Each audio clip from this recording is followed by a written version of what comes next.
How to fix RTX 3060 Ti game crashes and driver errors. Welcome back to Teknobalta. During our recent lab investigations, Teknobalta's technical team encountered severe instability with RTX 3060 Ti systems crashing across multiple modern titles. Our deep-level diagnostics revealed hidden driver conflicts, runtime exceptions, and memory frequency errors causing sudden desktop crashes. In this comprehensive technical guide, we will walk you through our proven, step-by-step resolution protocol to permanently eliminate these system failures. Step 1. Memory frequency stabilization. First, our testing showed that aggressive memory profiles can destabilize the GPU memory controller during heavy rendering loads. You must reboot into your motherboard BIOS and manually throttle your RAM frequency down to a stable 3200 MHz. Save the configuration and reboot to establish a highly stable hardware baseline before we modify the software environment. Step 2. Safe mode driver eradication.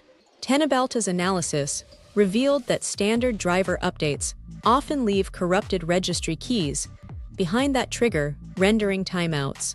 We mandate the use of Display Driver Uninstaller in Windows Safe Mode to completely eradicate all existing Nvidia files from your root system.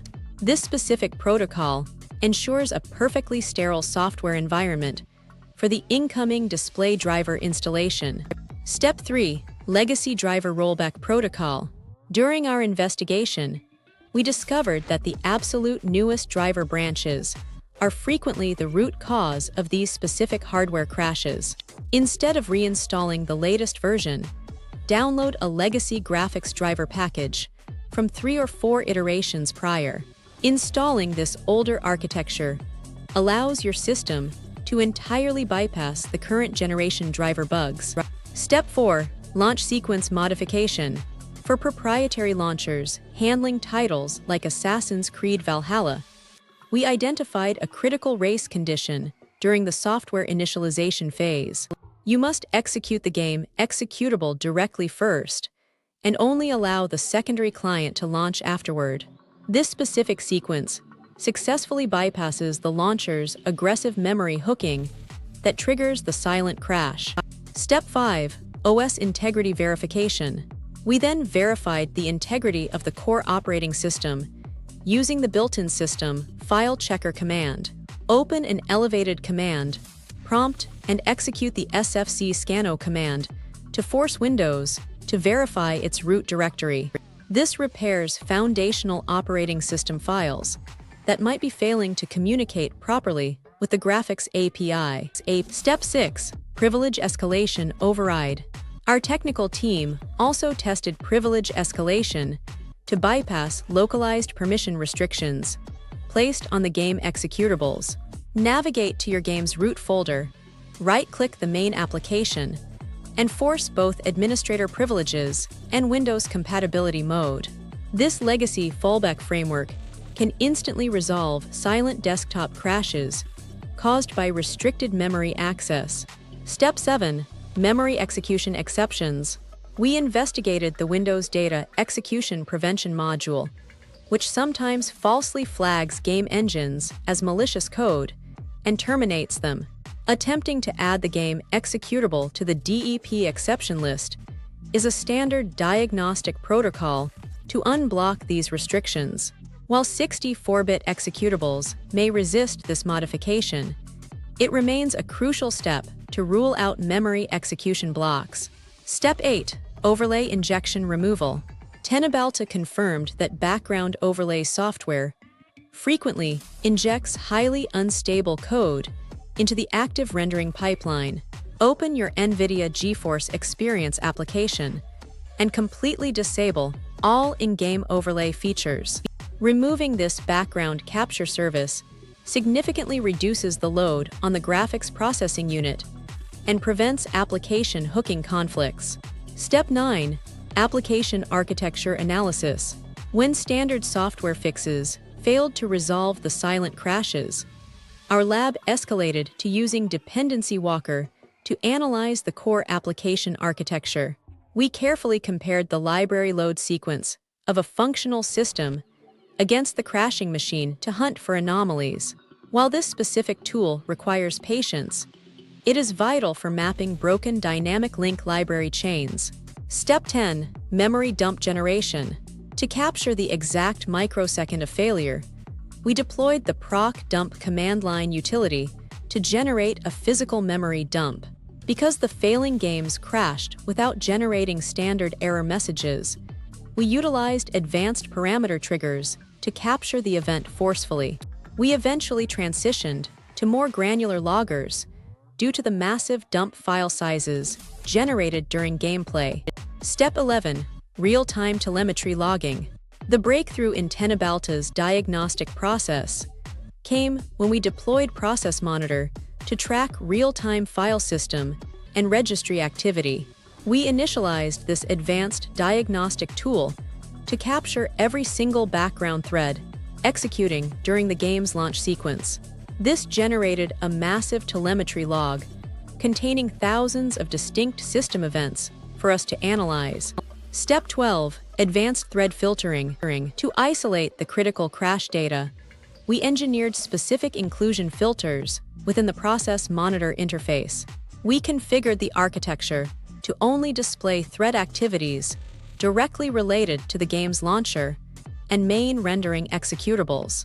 Filtering out the background Windows noise allowed our team to focus entirely on the game engine's erratic behavior. Step 13. Comparative log diagnostics. Our engineers placed the telemetry logs from a perfectly healthy system side by side with the corrupted logs from the crashing system. We meticulously advanced through the data, comparing over 5,000 successful operations against the abruptly truncated log of the failed application. This comparative analysis is the absolute most effective method for isolating silent application terminations. Step 14. Isolating the buffer overflow. During this intensive log review, Teknobalta discovered a massive divergence at the thread execution boundary. The failing system registered a sudden buffer overflow event immediately following a massive chain of failed registry queries. The game engine was frantically searching multiple Windows directories for a missing dependency and failing completely. Step 15. Tracking the missing library. We successfully isolated the exact missing component, a critical dynamic link library named MSVCR 110. DLL was returning a persistent missing file exception. The application searched its local root directory, defaulted to the Windows System 32 directory, and finally crashed when the asset could not be located. This single missing file was single-handedly responsible for the entire system instability. Step 16. Security protocol warning. Our internal security protocols strictly prohibit downloading missing dynamic link libraries from unauthorized third-party aggregator websites. Injecting standalone downloaded files directly into your System 32 folder is a severe security risk and only provides a temporary, highly unstable fix. You must always source the complete, official redistribution package to repair the software registry properly. Step 17. Official framework acquisition. Teknobalta traced this specific library file directly back to the Visual Studio 2012 Update 4 Redistribution Framework.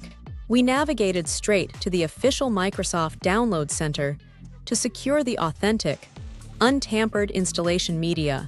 Bypassing third-party sites guarantees that your system libraries are free from malware and perfectly calibrated for the operating system. Step 18. Dual architecture installation. Even if you are operating on a 64-bit operating system, our testing mandates that you download both the 32-bit and 64-bit versions of the Visual C++ redistributable. Modern gaming applications frequently utilize 32-bit configuration launchers alongside their massive 64-bit main rendering engines. Installing both architectures simultaneously covers all potential application dependencies. Step 19. Registry Repair Protocol. When you execute the installer, the Windows operating system may falsely state that the package is already present on your machine. You must ignore this prompt and explicitly select the repair function within the Setup Wizard interface. This authoritative command forces Windows to overwrite the corrupted system files and rebuild the broken registry links from scratch. Step 20. Final System Validation. After completing the dual architecture repair process, perform a full system restart to initialize the newly injected dynamic link libraries. Upon launching the previously crashing titles, our lab confirmed an absolute, permanent resolution of the startup failures and gameplay crashes. The graphics pipeline completely stabilized, and all runtime exceptions were successfully eliminated. Don't forget to follow Teknobalta for more.